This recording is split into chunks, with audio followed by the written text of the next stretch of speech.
যেই জাতি নিজস্ব কোনো বিশ্বাস নেই, সংস্কৃতি নেই, অন্যেরটা অনুসরণ করে চলে, এই জাতি সবসময় পিছনে পড়ে থাকে। কখনো অনুসরণকারী সামনে নেতৃত্ব দিতে পারে না, আর অন্যের সংস্কৃতিকে যারা অনুসরণ করে তারা কখনো আত্মমর্যাদাবোধ সম্পন্ন জাতি হতে পারে না। তারা হয় সংকীর্ণ এবং বিধ্বস্ত একটা জাতি। আমাদের ইতিহাস এমন নয়। আমাদের ইতিহাস খুবই সমৃদ্ধ। বিশ্বাসকে কেন্দ্র করেই আমাদের সংস্কৃতি, আর সংস্কৃতিকে কেন্দ্র করে আমাদের জীবনের সফল যাত্রা। বাংলাদেশ বিভিন্ন ধর্ম বর্ণের মানুষের আবাসভূমি।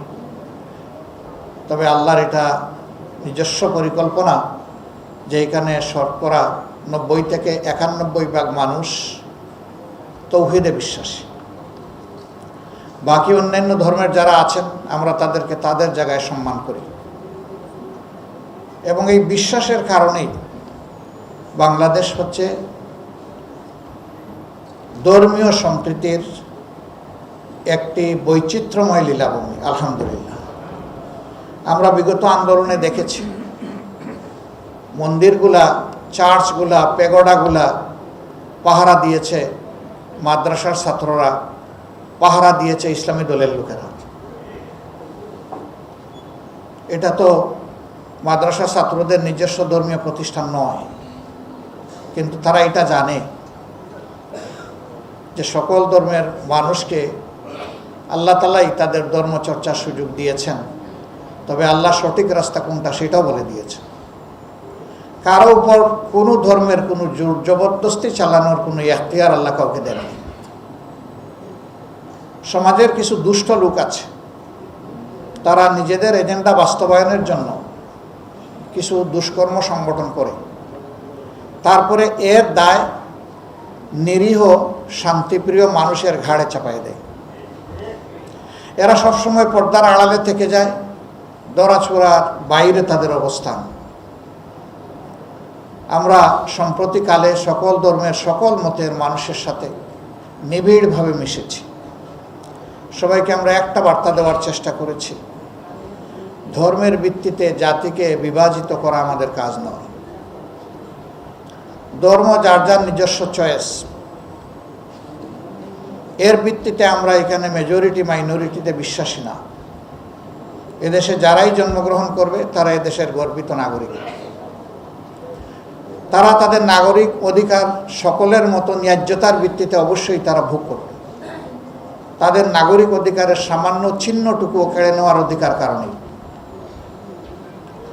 আমরা আরেকটা কথা তাদেরকে অনুরোধ করেছি।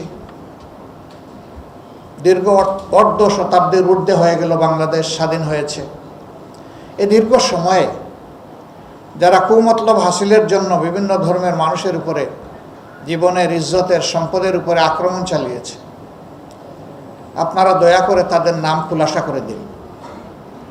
আপনারা সাদাকে সাদা বলুন, কালোকে কালো বলুন, তাহলে কালোরা সাদার এপ্রন গায়ে দিয়ে সমাজে আর বিচরণ করতে পারবে না। তারা সমাজের কাছে ধরা পড়ে যাবে। আমরা তাকে স্পষ্টভাবে তাদেরকে এটাও বলেছি, সেই কালো ব্যক্তিটি আমি হলে আমার নাম বলে দেন, কোনো অসুবিধা নেই, সমাজ আমাকে চিনে ফেলুক। আমরা প্রত্যাশা করব আগামীতে কোনো অন্যায়কে কেউ বরদাস্ত করবে না এবং কেউ আড়াল করার চেষ্টা করবে না। যদি বরদাস্ত করে, আড়াল করে, তাহলে এই দেশে সুস্থ সমাজ এবং সভ্যতা গড়ে ওঠার কোনো সম্ভাবনা নেই। এটা বারবার লঙ্ঘিত হবে, বারবার বাধাগ্রস্ত হবে এবং জাতি বারবার পথ হারাবে। একটা জাতি আর কতবার পথ হারাবে? কতবার আমাদেরকে উচ্চ মূল্যের রক্ত ঋণ পরিশোধ করতে হবে? সম্প্রতি আন্দোলনে কম বেশি হাজারখানেক যোদ্ধা অন্যায় সত্যের বিরুদ্ধে, বৈষম্য এবং স্বৈরতন্ত্রের বিরুদ্ধে লড়াই করে তারা দুনিয়া থেকে বিদায় নিয়েছেন। আমি তাদের প্রতি গভীর শ্রদ্ধা নিবেদন করছি।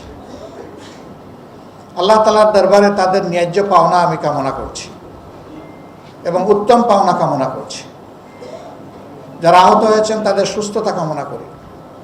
আমাকে সংবাদ মাধ্যমের বন্ধুরা মাঝে মাঝে জিজ্ঞেস করেন, আপনাদের দলের কতজন শহীদ হয়েছে? আমি বলি, যারা রাস্তায় নেমেছিল তারা কেউ তাদের বুকে দলীয় লোগো টানিয়ে রাস্তায় নামেনি। তারা গভীর দেশপ্রেম এবং দায়িত্ববোধ দিয়ে রাস্তায় নেমেছে। অতএব এইখানে আমার আর তার বলে কোনো কথা নাই, সবাই আমার, সবাই আমাদের। এই বিভাজন আমরা চাই না। এরা কোনো দলের নাম অথবা যশ প্রতিষ্ঠা করার জন্য সেদিন লড়াই করেনি। তারা স্বৈরাচারের বিরুদ্ধে লড়াই করেছে। স্বৈরাচারের বিরুদ্ধে লড়াই করা লোক যে দলের যে ধর্মের হোক, তারা সবাই এই জাতির সম্পদ এবং জাতির উচিত তাদের প্রতি সেই শ্রদ্ধা নিবেদন করা। আজকে যে সাংবাদিক বন্ধুরা এখানে উপস্থিত আছেন, তারাও তো বিগত বৎসরগুলোতে তাদের কলম মুক্ত ছিল না এবং মুখ খোলা ছিল না। তাদের কলমকে থামিয়ে দেওয়া হয়েছিল, নিয়ন্ত্রণ করা হয়েছিল কঠোরভাবে, আর মুখে ঝুলানো হয়েছিল অদেখা তালা। 5 তারিখের গণ অভ্যুত্থানের পর, ছাত্র জনতার গণ বিপ্লবের পর আলহামদুলিল্লাহ হাতও মুক্ত হয়েছে, মুখের তালাও খুলেছে।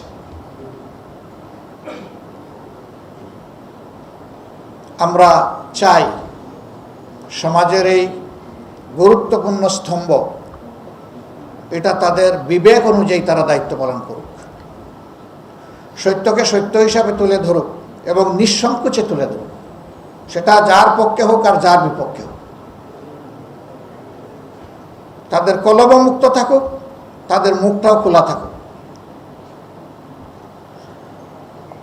সাংবাদিকদেরকে বলা হয় জাতির বিবেক, মিডিয়াকে বলা হয় দর্পণ। আমরা ঠিক এক জায়গায় তাদেরকে দেখার ব্যাপারে প্রত্যাশী, আগ্রহী। সম্মানিত বন্ধুগণ, আজকে এখানে সাংস্কৃতিক ফ্রন্টের আয়োজন।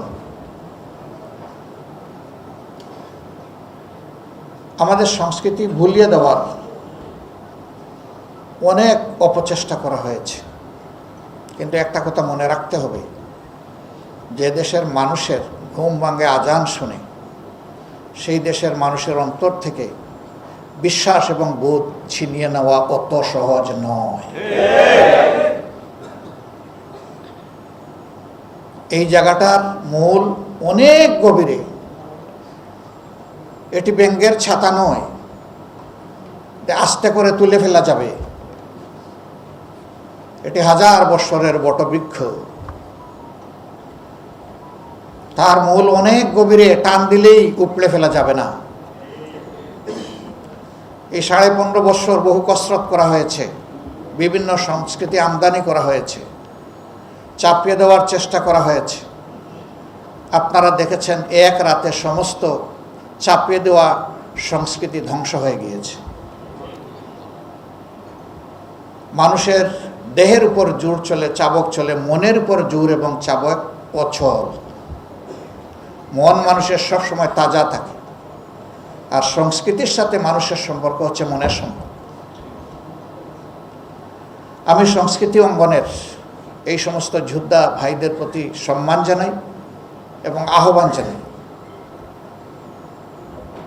কোনো স্বৈর শাসকের লাল চক্ষু যেন তাদের কলমকে থামায় দিতে না পারে, তাদের কণ্ঠকে যেন স্তব্ধ করতে না পারে।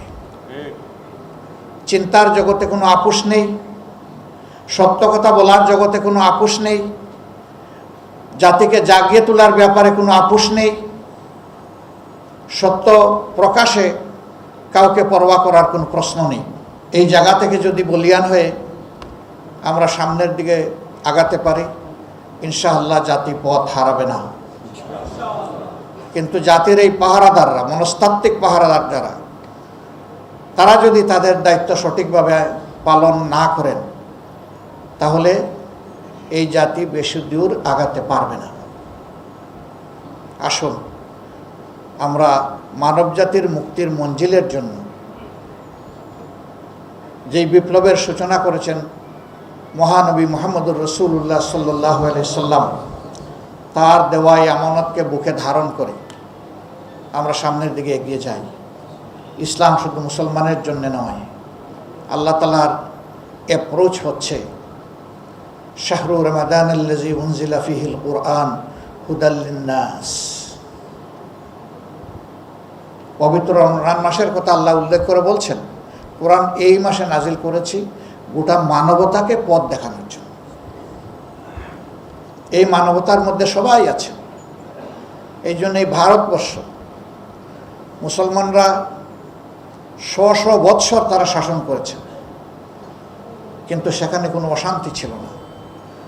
মুসলমানরা সংখ্যা লঘিষ্ঠ ছিলেন, তারপরেও তাদের শাসন শতাব্দীর পর শতাব্দী ভারতবর্ষের আপামর জনগণ মেনে নিয়ে তারা আনন্দিত ছিল।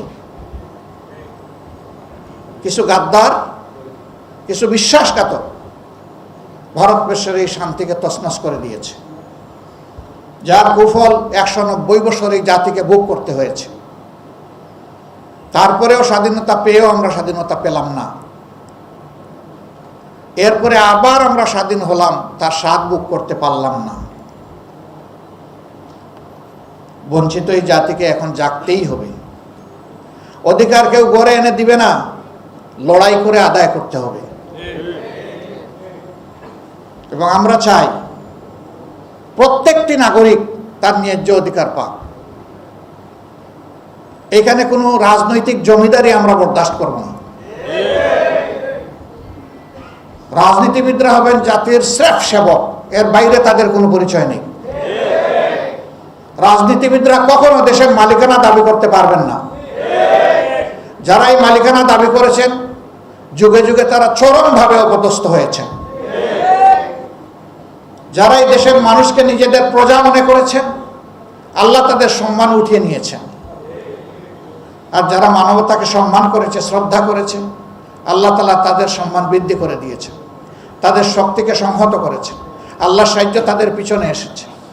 আমরা আল্লাহর সেই সাহায্যের প্রত্যাশী। এমন একটা জাতি আল্লাহ তাআলা আগামী দিনে আমাদেরকে গড়ার তৌফিক দিন, যেখানে মানুষে মানুষে কোনো ভেদাভেদ থাকবে না। প্রত্যেকটি মানুষ তার দেশের পরিচয় দিয়ে দেশে এবং প্রবাসে, বিশ্বে সকল জায়গায় গর্ববোধ করবে। এমন একটি জাতি গড়ার জন্য এই জাতি গড়ার যারা কারিগর, আল্লাহ তাআলা তাদেরকে হুঁশ জ্ঞান দিন, দায়িত্ববোধ তাদের মধ্যে জাগ্রত করে দিন, এবং তারা যেন সত্যকে ধারণ করে সামনের দিকে এগিয়ে যেতে পারে। আল্লাহ তাদেরকে সাহায্য করুন।